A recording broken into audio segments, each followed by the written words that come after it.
2 വർഷം ദൈർഘ്യമുള്ള fashion designing and garment technology, 1 വർഷം ദൈർഘ്യമുള്ള advance diploma in beauty and cosmetology, സർക്കാർ അംഗീകൃത കമ്പ്യൂട്ടർ കോഴ്സ് എന്നിവയിലേക്ക് അഡ്മിഷൻ ആരംഭിച്ചിരിക്കുന്നു. കൂടുതൽ വിവരങ്ങൾക്ക് ഓഫീസുമായോ താഴെ കാണുന്ന നമ്പറിലോ ബന്ധപ്പെടുക.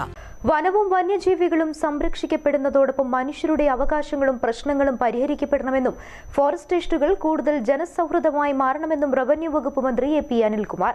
സംസ്ഥാന സർക്കാരിന്റെ നൂറുദിന കർമ്മ പരിപാടിയുടെ ഭാഗമായി വനം വന്യജീവി വകുപ്പ് നിലമ്പൂർ സൗത്ത് ഡിവിഷന്റെ ആഭിമുഖ്യത്തിൽ വണ്ടൂർ ബ്ലോക്ക് പഞ്ചായത്ത് കോൺഫറൻസ് ഹാളിൽ സംഘടിപ്പിച്ച വനം അദാലത്ത് ഉദ്ഘാടനം ചെയ്യുകയായിരുന്നു മന്ത്രി.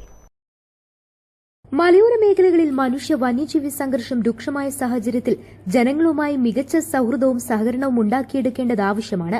മുൻകാലങ്ങളെ അപേക്ഷിച്ച് വന്യജീവികളുടെ സാന്നിധ്യം ജനവാസ മേഖലകളിൽ ക്രമാതീതമായി വർദ്ധിച്ചിട്ടുണ്ട്. ഇത് തടയുന്നതിന് ശക്തമായ പ്രതിരോധ സംവിധാനങ്ങൾ ഒരുക്കും. കരുളായി ഗ്രാമപഞ്ചായത്തിലടക്കം വന്യമൃഗശല്യം രൂക്ഷമായ മേഖലകളിൽ പ്രതിരോധ വേലി സ്ഥാപിക്കുന്നതിനുള്ള നടപടികൾ വേഗത്തിലാക്കുമെന്നും മന്ത്രി പറഞ്ഞു. ഇതൊക്കെ നമ്മുടെ മണ്ഡലത്തിൽ ഇന്ന് സർവ്വസാധാരണമായിരിക്കും. അപ്പോൾ അതിനെ പ്രതിരോധിക്കാൻ നമുക്ക് എന്തെല്ലാം ചെയ്യാൻ കഴിയും? ഇവിടെ പറഞ്ഞു ഫെൻസിങ്ങുമായി ബന്ധപ്പെട്ട കാര്യങ്ങളൊക്കെ പറഞ്ഞു. വളരെയേറെ കാര്യങ്ങൾ വനം വകുപ്പ് ചെയ്യുന്നുണ്ട്. ഞാൻ അതിനെ പ്രത്യേകം അഭിനന്ദിക്കുകയാണ്. ഞാൻ ഇത്തവണ നമുക്ക് കരുവാരക്കുണ്ട് പഞ്ചായത്തിൽ ഒരാഴ്ച മുമ്പാണ് ആന ഇറങ്ങി വളരെ വലിയ പ്രയാസം ഉണ്ടാക്കിയത്. അതുമായി ബന്ധപ്പെട്ടും സൈലന്റ് വാലിയുടെ ഏരിയയാണ്. സൈലന്റ് വാലിയിൽ നമുക്ക് വാർഡനുമായിട്ട് സംസാരിച്ച് ആ ഏരിയയിലെ ഫെൻസിങ് എത്രയും പെട്ടെന്ന് സ്ഥാപിക്കാമെന്ന് അദ്ദേഹം സമ്മതിച്ചിട്ടുണ്ട്. ഇവിടെ DFO അതിനകത്ത് ഒരുപാട് സ്റ്റെപ്സ് വെച്ചിട്ടുണ്ട്. നമുക്ക് പരമാവധി ഫെൻസിങ്ങും മറ്റ് കാര്യങ്ങളും വെച്ചുകൊണ്ട് പ്രതിരോധിക്കുക, ജനങ്ങളെയും കുറെ ഇത്തരം കാര്യങ്ങളെക്കുറിച്ച് ബോധ്യപ്പെടുത്തി മുന്നോട്ട് കൊണ്ടുപോവുക എന്നുള്ളതാണ് ഏറ്റവും പ്രധാനപ്പെട്ട കാര്യം. ഫോറസ്റ്റ് ഉദ്യോഗസ്ഥന്മാരോട് എനിക്ക് സൂചിപ്പിക്കാനൊരു കാര്യം, ഞാൻ ചിലപ്പോഴൊക്കെ മീറ്റിംഗ് കിട്ടുന്ന അവസരങ്ങളിൽ പറയാറുണ്ട്, ഒരു സേന എന്നുള്ള നിലയ്ക്ക് ഇന്ന് നമ്മുടെ മാറിയ സാഹചര്യം കൂടി എല്ലാവരും ഉൾക്കൊള്ളണം. ഇന്ന് പോലീസിനകത്തായിരുന്നു മുമ്പ് പോലീസിനെ കുറിച്ച് ഒരുപാട് ആക്ഷേപങ്ങളുണ്ടായിരുന്നു. ഇന്ന് പോലീസ് അതിനകത്ത് വലിയ മാറ്റങ്ങൾ ഉണ്ടായിട്ടുണ്ട്. ഇന്ന് ഒന്നിലെയൊന്നല്ല, കഴിഞ്ഞ കുറച്ച് വർഷങ്ങളായിട്ട് പോലീസ് ജനങ്ങളോടുള്ള സമീപനങ്ങളിൽ വളരെ വലിയ മാറ്റങ്ങൾ ഉണ്ടായിട്ടുണ്ട്.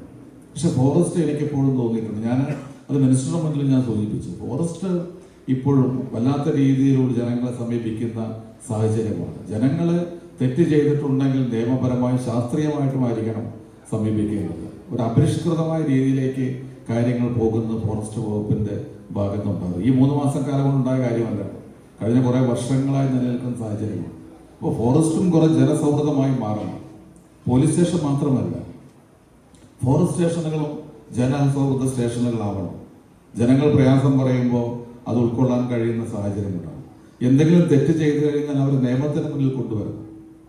പക്ഷെ പഴയ കാലഘട്ടത്തെ പോലെ പോലീസ് കാണിക്കുന്ന അതിക്രമം പോലെ ഏതെങ്കിലും ഒരു പ്രതി ഒരു തെറ്റ് ചെയ്തിട്ടുണ്ടെങ്കിൽ ഏറ്റവും ക്രൂരമായി പെരുമാറുന്ന സമീപനം ഒരു കാരണവശാലും അത് ഒരു നല്ല സേനയ്ക്ക് ചേർന്ന് നിയമത്തിന്റെ മുന്നിൽ കൊണ്ടുവന്ന് ഏറ്റവും ജനങ്ങളുടെ പ്രശ്നങ്ങൾ വേഗത്തിൽ കേൾക്കാനും പരിഹരിക്കാനുമുള്ള മികച്ച വേദികളാണ് അദാലത്തുകൾ.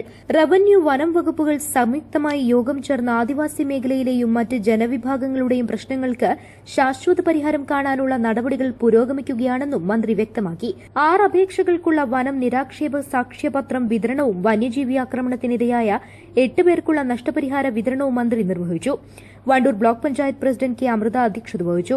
ജില്ലാ പഞ്ചായത്ത് അംഗങ്ങളായ Mustafa Abdul Latheef, Shahina Niyasi, Kalikavu block panchayat president VP Jaseera, ഗ്രാമപഞ്ചായത്ത് പ്രസിഡന്റുമാരായ KT ഷംസുദ്ദീൻ, PR രോഹിൽനാഥ്, സുമാ താരിയൻ, രമാരാജൻ, കൃഷിവകുപ്പ് ഡെപ്യൂട്ടി ഡയറക്ടർ സൈഫനീസ തുടങ്ങിയവർ സംസാരിച്ചു. Divisional forest officer G Dhaniklal സ്വാഗതവും Kalikavu range forest officer PT Mubasheer നന്ദിയും പറഞ്ഞു. മനുഷ്യ വന്യജീവി സംഘർഷം മൂലമുണ്ടാകുന്ന നാശനഷ്ടങ്ങൾക്കുള്ള നഷ്ടപരിഹാരം അപേക്ഷകൾ, വനം വകുപ്പിൽ നിന്നുള്ള നിരാക്ഷേപ സാക്ഷ്യപത്രം ഉൾപ്പെടെയുള്ള വിവിധ സേവനങ്ങൾ ലഭ്യമാക്കൽ, മറ്റ് വനം വകുപ്പ് വിഷയങ്ങൾ എന്നിവയുമായി ബന്ധപ്പെട്ട് 12 പരാതികളാണ് അദാലത്തിൽ ലഭിച്ചത്. News bureau, Wandoor.